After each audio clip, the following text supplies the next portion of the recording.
spying is universal. We all want to know what the other person is up to. And the United States is the prime target. We make the difference around the world. We affect other people's lives. 95% of espionage cases of spies go undetected. That's not a classified figure. We catch only 5% of suspected spies. That's terrifying. You don't know the half of it. As a former FBI agent and chairman of the House Intelligence Committee, I had oversight of all 16 of our nation's intelligence agencies. My name is Mike Rogers. I had access to classified information gathered by our operatives, people who risked everything for the United States and our families. You don't know their faces or their names. You don't know the real stories from the people who lived the fear and the pressure until now.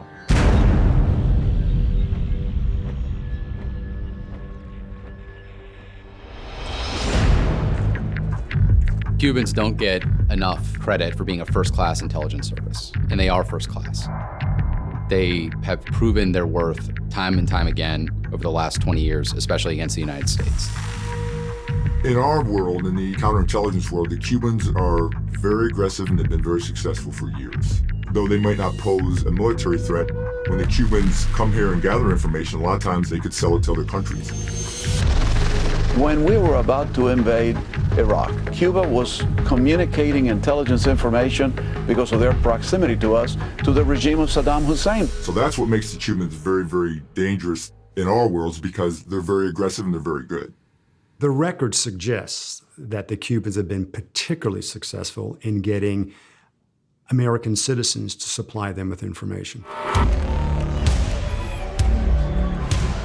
There are a number of reasons for that, but the one that strikes us the most is ideological reasons. They did not do it for money. Americans who grew up in the United States in the mid to late 60s, these were college students, and a lot of these young men and women saw the Vietnam War going on. They were opposed to that. And at the Bay of Pigs, we showed the evil side of America in trying to overthrow a people's revolution. And a number of them said, what do I do to help people who are being adversely affected by the United States? The Cubans have a long history of successfully penetrating different aspects of the United States government. Ana Montes is probably one of the more well-known cases. Ana Montes did it for ideological reasons. She did not do it for money. Ms. Montes now faces 25 years imprisonment to be followed by 5 years of supervised release. This plea should send a loud and clear message to anyone committing acts of espionage in this country. For years, the intelligence community had been monitoring transmissions being sent by the Cubans up the east coast of the United States.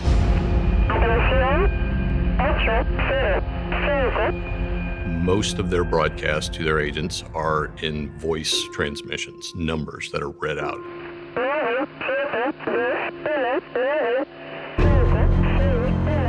These transmissions led to the arrest of Ana Montes in 2001, and the intelligence community was quite proud of Ana Montes' arrest. But unfortunately, following her arrest, they were horrified to learn that the transmissions had not ceased.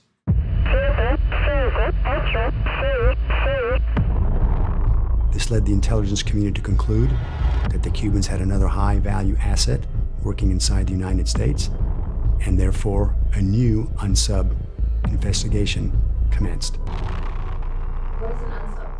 Unknown subject. Unsub means unknown.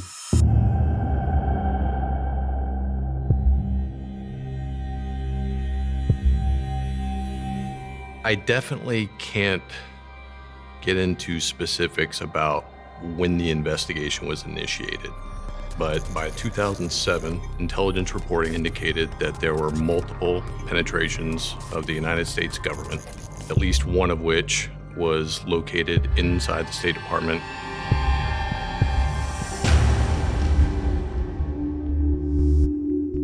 The State Department's primary role is to conduct foreign relations with foreign governments. The reason why foreign intelligence services, including Cuba, are so interested in the State Department is that the State Department develops and implements foreign policy, and that's why an unsub inside the State Department is very dangerous.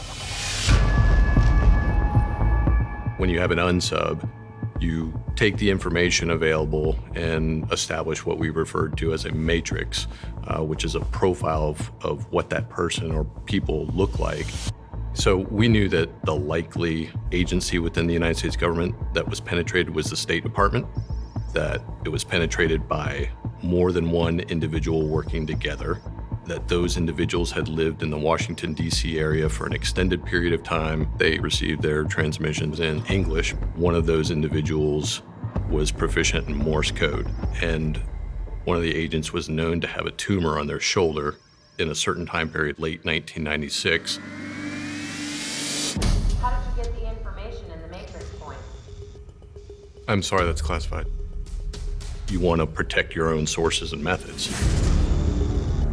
I wish it was concrete information such as blue eyes, brown hair, walks with a limp. No, these were more subtle things. These were things like the person spoke English.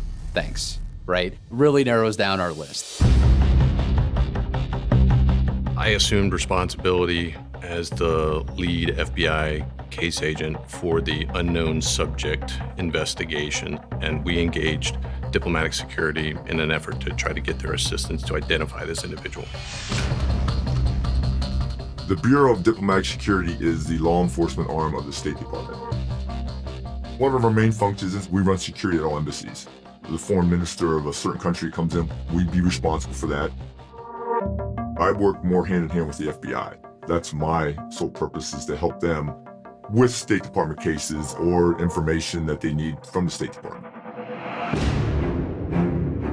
Robert Booth was a diplomatic security counterintelligence agent previously, and he had the historical subject matter expertise that we needed. On May 3rd, 2007, I was approached to my office by the FBI liaison officer, who explained to me that they had an unsub espionage case, and they thought that I would be able to help them resolve that question. So Robert and I went over to FBI headquarters, and they presented to us information from the intelligence community, believing that the State Department had been penetrated with a possible spy. And this information specifically was coded messages being sent by shortwave frequency from Cuba to the United States. When I asked the FBI how long the transmissions had been going, they said at least 9 years. In the State Department, if you're a Foreign Service officer, you have to travel every couple of years. That means he is a civil service employee. Do you know how many subjects we have just eliminated? And they all looked at me in amazement. Now we knew what we had was a civil service employee who worked between 1990 and 1999. All of a sudden, unsub started to appear.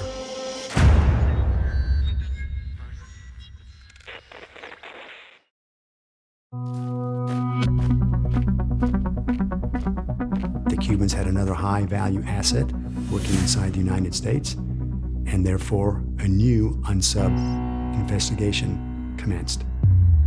I think it might even be, in this instance, more complicated than identifying a needle in a haystack. So I told the FBI at the end of that May meeting that if this matrix is correct, we will find and identify the unsub. That was a bold statement. Robert had one of our other agents in our office do a computer program that basically took the points that we had from the FBI, boiled that down, and we came up with about 27 subjects. I now knew I had my work cut out for me. You feel nervous? Absolutely. I go down and see my colleague in the personal security review section, pass the list of 27 names. I said, Barbara, can you get me the security files on all 27 of these people? You get the files in your name, and then I go to another office with no window. I didn't want anybody to see what I was doing. How many pages is one person's file? Hundreds. hundreds of pieces of paper. It's mind-numbing that you had to read page after page after page. And this is the reality of counterintelligence work. I've never jumped out of a plane. I've never driven an Aston Martin. I've never fired with my left hand, driving with my right hand. That's not counterintelligence. That's James Bond. Real counterintelligence agents sit in front of a screen, read files, and interview people. And your eyes start to strain, you get discouraged. And then I opened up file 13. My heart was racing. There's no other way to describe it. Every piece of the matrix fit like a glove. It was Kendall Myers. Kendall best fit everything that we were looking at. And then for Robert and I, it was kind of like a minute of, oh, if it was that good feeling, we think we found the person based on the information. Now we have to prove it, and that's the hard part. After reviewing the file on my own, I think the thing that put me over the edge was not only were there matches for matrix points that we expected, but this file revealed that he took a trip to Cuba in 1978. Kendall and 2 other State Department employees traveled down there, and that's when we believed the Cubans first spotted and assessed him for possible recruitment. We moved from the unsub phase of the investigation to a directed, targeted investigation on Kendall Myers. At that point, we tried to learn as much about his life as possible, everything from the time he joined the State Department until the very present day. Kendall came from a very affluent background. He was very well educated. He was a very intelligent guy. Kendall Myers came from a little bit of American royalty. His family was quite accomplished. They had a lot of old money. Kendall Myers is the great-great-grandson of Alexander Graham Bell. He is an American blue blood.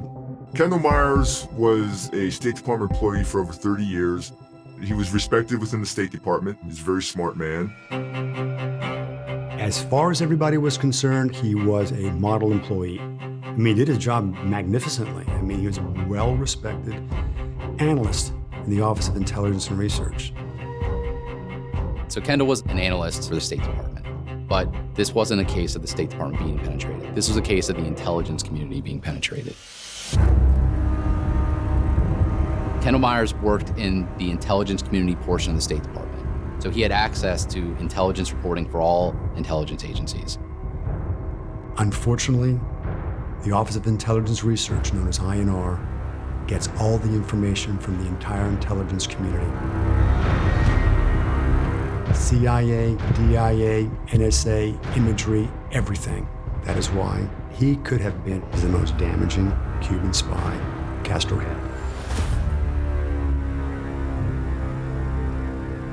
So after we established that Kendall was likely one of the agents that we were looking for, through doing background investigation on his wife, Gwen, we found out she was likely involved as well.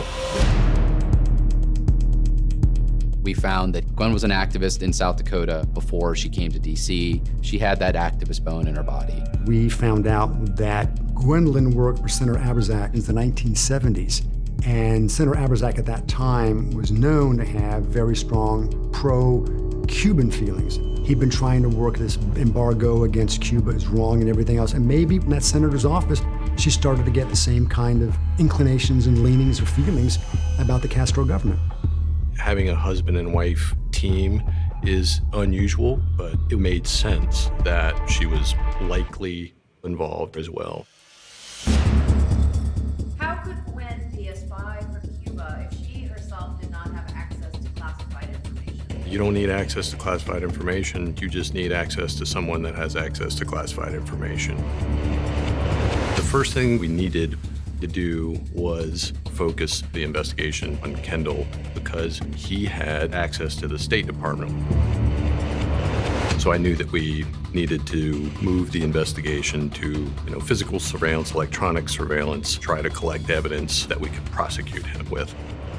Everybody working this case wanted one charge, and that was 794, big espionage, as we call it. When you have an individual with access to that type of information, he can do severe damage to the United States government and potentially cost someone their lives.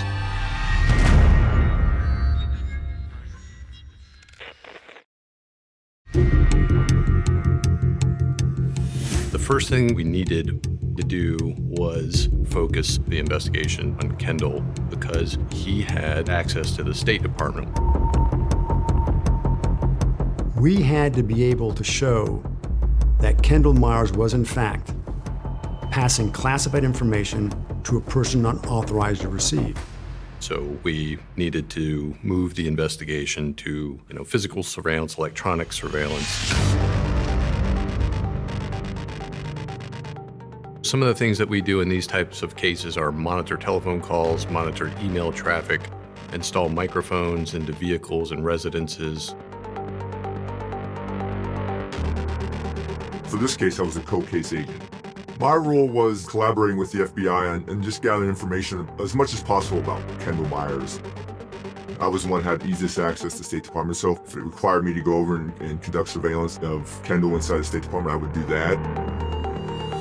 You have to follow him. You have to monitor him. You have to see where he goes. You have to see who he talks to on the phone. You have to see what he pulls up on his computer. You have to look at anything and everything that are suggestive of espionage activity. We were hoping to catch him in the act, where he was removing information from the State Department and providing it to the Cubans. And that's what we had to try to do.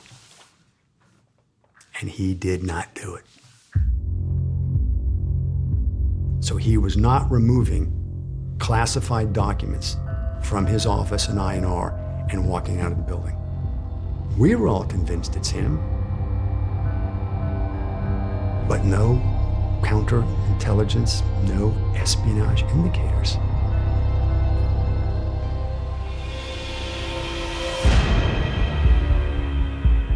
So Kendall's had no activity, he's had no contact. It appeared that they were no longer operational. They weren't continuing to provide the Cubans with intelligence. That obviously presented us with the problem of not being able to catch them in the act. If they're not still active, it doesn't matter. What matters is that at one time or another, they were working on behalf of a foreign intelligence service, chose to betray their country, and that we're going to identify them and prosecute them if we can, regardless of how long they've been dormant. So at that point, we were only going to be able to show historical espionage activity, not ongoing espionage. I had just transferred from our computer forensics branch to our counterespionage branch. FBI came and asked us for help, and we had some areas of expertise that were useful. NSA's role, specifically Ethan Andreas, who was the lead NSA counterintelligence agent assigned to the investigation, was in part to conduct a forensic review of Kendall Myers' computer activity at the State Department. Forensics are just pieces of computer information that help tell a story, whether or not you look at a web page, click on an email, or print something. Those are all pieces of forensic information. And so you put those all together and you can get a pretty compelling picture of what somebody's doing day to day behind a computer. The great thing about audit and forensics is, yes, we might have identified Myers in 2007, but the audit and forensic data goes back far more than that, so that we could get a better picture of Kendall and what his actions were before he became the subject of investigation.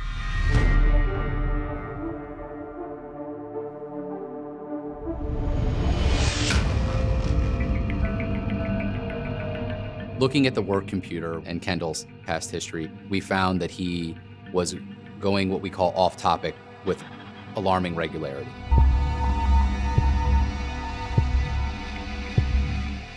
% of his searches were dedicated to searching for information the Cubans would have found interesting. That's when I really thought that we had the right guy. But we needed more to be certain and then prove that case in a court of law. We wanted to show positively that he was accessing national defense information via his access there at the State Department and providing it to the Cubans. That was essential to charging espionage. And the information that we had suggested that Kendall was working for Cuba, but we still did not have him providing national defense information to a foreign power.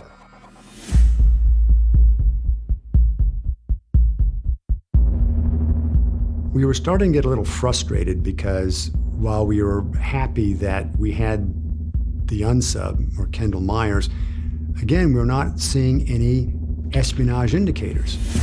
What made everything worse was the fact that Kendall Myers submitted an early retirement.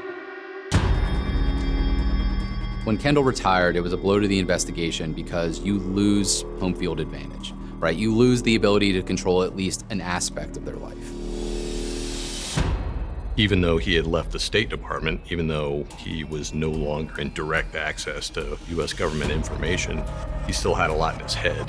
And if he were going to choose to work with the Cubans again in the future, that could still be very damaging. So we had to basically regroup and then come up with a new strategy.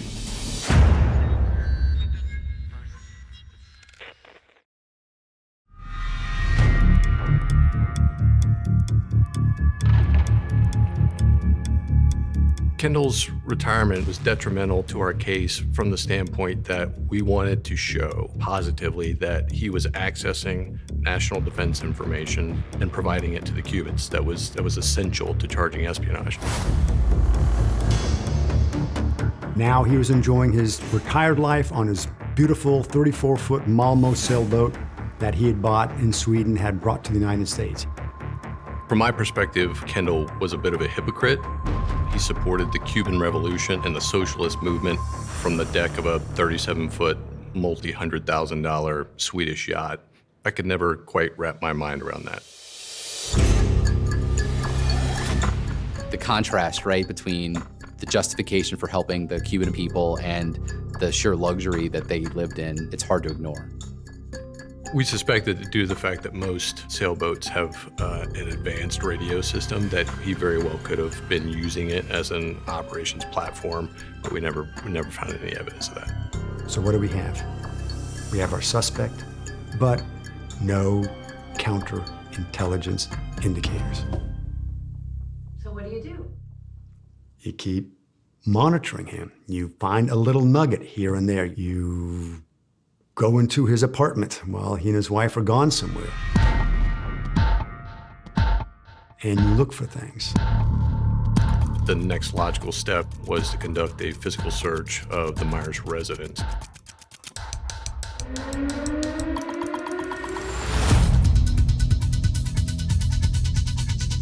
There's a lot that goes into conducting a thorough, methodical search. When you don't want people to know that you've done that, I think for me, the stress level was very high, very high.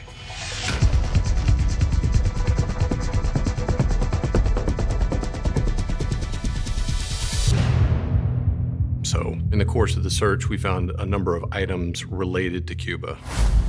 A Cuba sailing guide, some nautical charts related to Cuba. We found a book that was titled On Becoming Cuban. And to those in the intelligence community, we would call that a clue. In and of themselves, none of these things were evidence that Kendall and Gwen were spies, but additionally, we found a shortwave radio. They actually still had the means to receive shortwave radio broadcasts.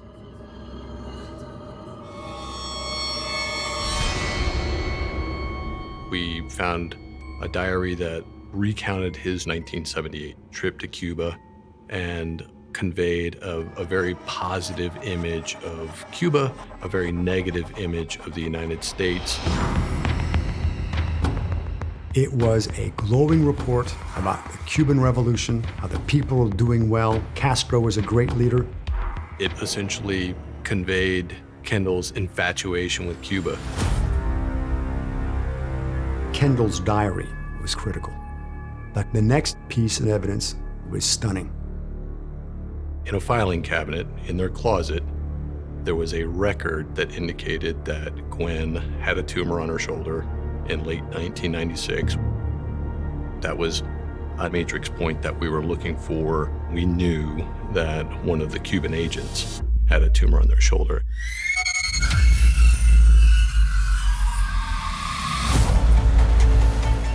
I had chills up my spine when I saw this medical record. I couldn't believe it. And this is where I think all doubt in my mind was removed. That just was beyond coincidence. We could have charged them with being foreign agents. We could have charged them at that point with false statements, but none of those charges in our mind held them accountable for what they did, and quite frankly, didn't come with the penalty that we thought that they deserved.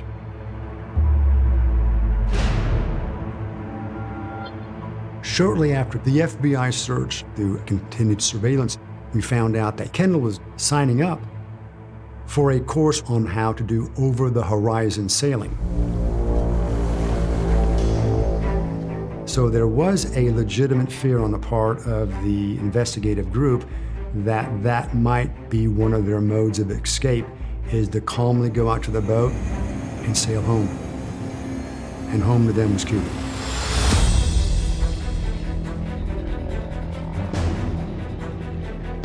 The capabilities of his yacht, you could go over the horizon, and it really wouldn't take much of an effort to get to Cuba. It's 90 miles off the Florida coast.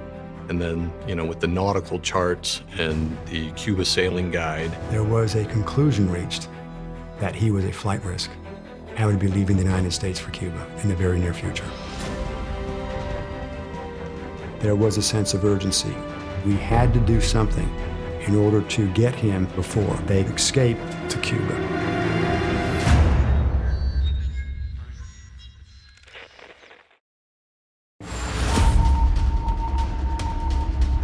There was a conclusion reached that Kendall and Gwen were a flight risk and would be leaving the United States for Cuba in the very near future.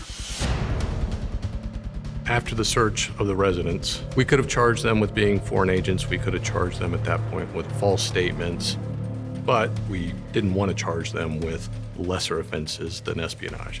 So despite all of what we collected, we were still looking for more. We wanted confirmation that Kendall and Gwen had passed national defense information to the Cubans during their espionage careers. And to do that, we were going to need to conduct an undercover operation and attempt to reactivate them as Cuban agents. There were several things we considered. Almost all were rejected, until ultimately we came up with a final, almost desperate solution: a false flag. The false flag is a charade. The U.S. government is posing as the Cubans in this case, the Foreign Intelligence Service. The idea for the false flag was to get Kendall Myers to accept this individual as an authentic Cuban intelligence officer and provide him with information that would incriminate him. It is arguably the riskiest counter-espionage move you can take. If it doesn't work, you know he'll never take a bite at any other suspicious apple. There's a lot of planning and coordination that goes into it. There's a lot of strategy on how to gain that person's trust. You know, how do we want to do this? What are we going to use as our backdrop? What's our story for re-engaging them? So at this time, Kendall was still teaching at Johns Hopkins. And so it was agreed that we would approach him before his class with the undercover, and they would use what we call parole to see if Kendall would take the bait. What's a parole? Parole would be like, didn't I meet you in Paris? No, I think it was in London or something like that. It's like a code word to say, hey, I know who you are, this is who I am.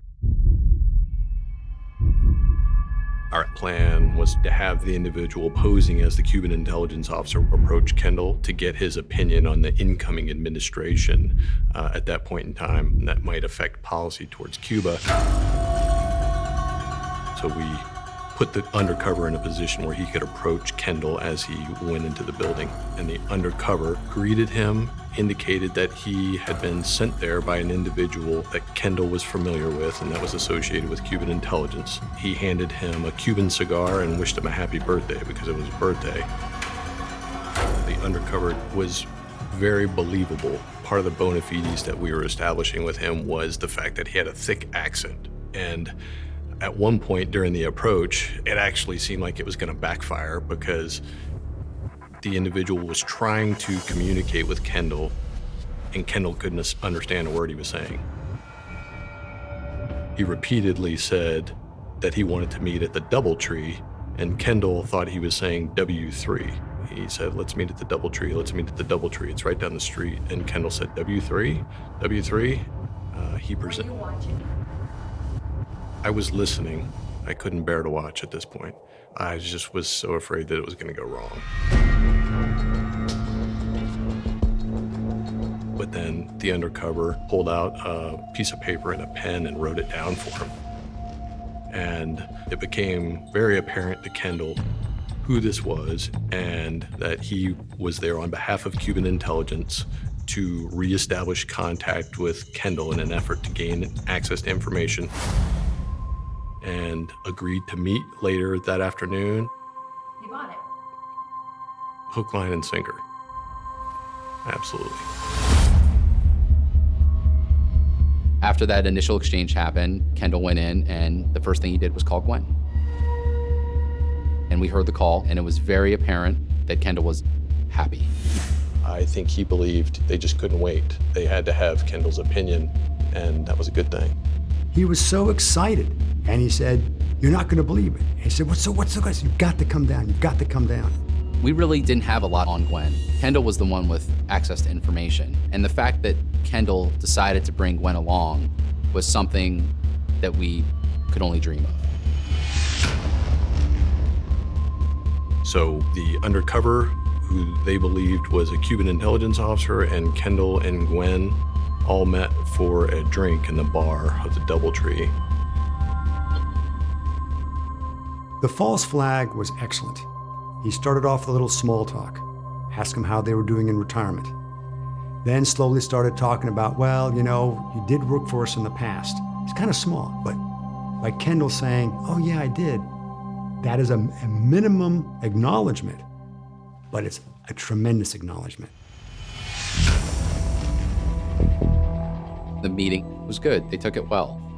The only person that ever mentioned anything about something not being right, Gwen did say at one point, hey, do you think this is all right? And Kendall said, absolutely, this is good. It was my birthday, Cuban cigar. I think she was uncomfortable. I think she had her doubts. Gwen may have had some reservations, but Kendall convinced her that everything was okay. After the initial meeting in the hotel bar, there were 3 more meetings that we had with Kendall, with our undercover. During the discussions, they were confirming operational details, right? So Kendall told the undercover that his code name was 202 and that Gwen's was 123. 202 is a pretty bad one to pick. It's the area code for DC. He started to explain how, and laughingly so, how they used to pass information in shopping carts at the giant food store. He also talked about how he would take cables out of the State Department, they would copy them, and then he'd bring them back.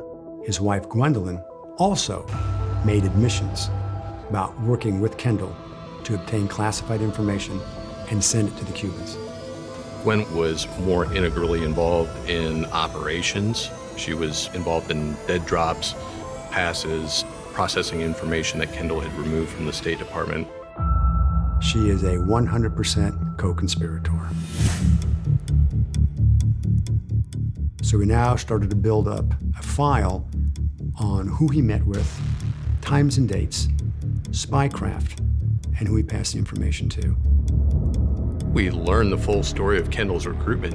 He told our undercover that the same Cuban intelligence officer that invited Kendall to travel to Cuba in 1978 then traveled to South Dakota, where Kendall was living in 1979. And what the Cuban intelligence service officer did was walk right up to Kendall and Gwen's door, knock on the door, and introduce himself. That's how bold and confident the Cubans were that they could recruit Kendall Myers. The interesting thing about Kendall was that he basically would do it as long as Gwen was along for the ride. They'd both be in this together, which I found fascinating. So the day he was recruited, she was recruited 1 minute later. So while we knew that Kendall and Gwen had been active for an extended period of time, we didn't know until then that it had actually been for 2.5 decades.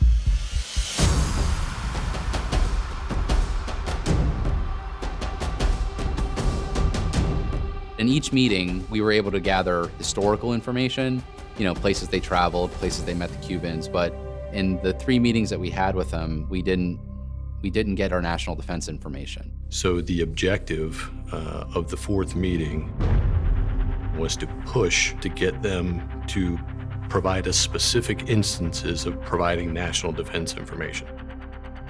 It was really important for us to prepare the undercover as best we could to go in there and kind of press him. You know what you have done here. I don't want to accusate. No, blame me now. You know. I know, but it's not that you was not here. You are very important. You get a lot of information, documents, or whatever. You know. I was extremely nervous that it wasn't going to work. It was nerve-wracking. At that point, we did not have another trick up our sleeve.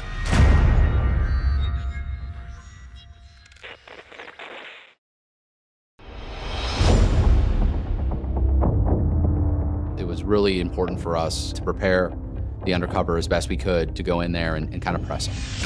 You know what you have done here. You are very important. You get a lot of information, documents, or whatever. You know.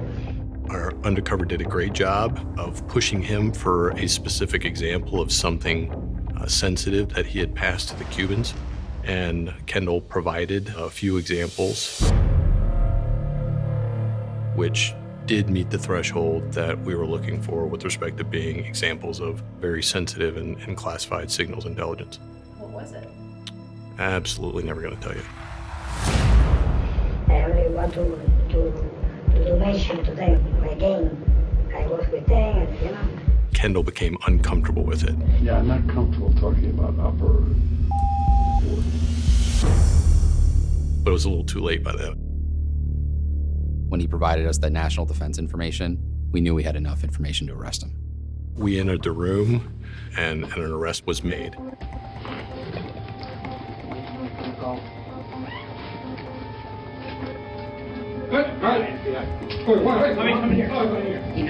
Hey, doctor. What's Mars, stand over. Gwen made a great exclamation, which was essentially, she knew it all along. You know, you think about these people as Cuban spies, but in the end, they were a couple, and that was a nice little view at the wife telling the husband, "I told you so." We took both of them into custody and interviewed them separately to try to convince them there on the spot that they should cooperate, and they refused to talk to us. I was at the Washington field office, and they brought him back for mugshots and fingerprints, and our attorneys started discussions with their legal counsel. And it became apparent that they might be interested in a plea. A retired State Department employee and his wife have been charged with spying for Cuba. Kendall Myers, an intelligence analyst with top-secret security clearance, was allegedly Cuban Agent 202 for nearly 30 years. His wife, Gwen, who worked at a local bank, was Agent 123. After his arrest, Kendall Myers agreed to plead guilty, but under one condition, that there was leniency for his wife. So Kendall Myers in the plea negotiations got life in prison, and Gwen Myers got 81 months, which was the longest sentence for a co-conspirator in an espionage case. If he didn't plead, they both could get life in jail. And that way, she only got about 6 or 7 years, and he took the life in jail. So I think he very much did love her because he didn't want to see her spend the rest of her life in jail. That's the reason why he pled guilty. Part of the sentencing was that they agreed to be debriefed and be fully cooperative. I think we ended up having 70-something debriefing sessions with them, and it became apparent to me that he was a narcissist, he was a hypocrite, and obviously he was a traitor. The FBI got first crack at him. I had second crack at him. And my job was to find out from Kendall where the weaknesses were in the State Department, why he'd been so successful in what he did. And Kendall, I think, was extraordinarily candid with me. It's not something I planned. It's not a plot. But it turned out that my best friends were my best sources, and vice versa.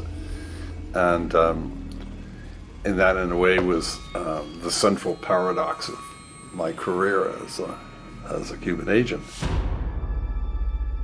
For all the nobility that Kendall wraps his espionage in, the guy essentially screwed over, the people that were closest to him regularly.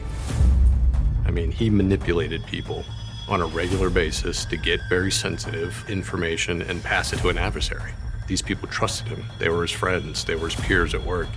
And he didn't care. When we debriefed him, he told us that, he believed that what he was doing was helping the revolution, helping the Cuban people. If they loved the people so much, they should have just sailed there and helped them. But they didn't. They didn't want to leave their penthouse and their $650,000 yacht. They wanted to have all of that. During the debriefing, we learned that in 1995, they actually met Fidel Castro. That was something we were not aware of, obviously, and was a significant indicator of how valuable Kendall and Gwen were to the Cubans. He was Castro's most valuable spy in the U.S. government, bar none. He compromised hundreds of millions of dollars of operations. He identified specifically the names of both covert and overt U.S. government intelligence officers. There was no diplomatic initiative that Castro didn't know ahead of time what America's hand was. Castro checkmated every single one of our moves. How do you think he survived 11 presidents? He was the personal spy for Fidel Castro.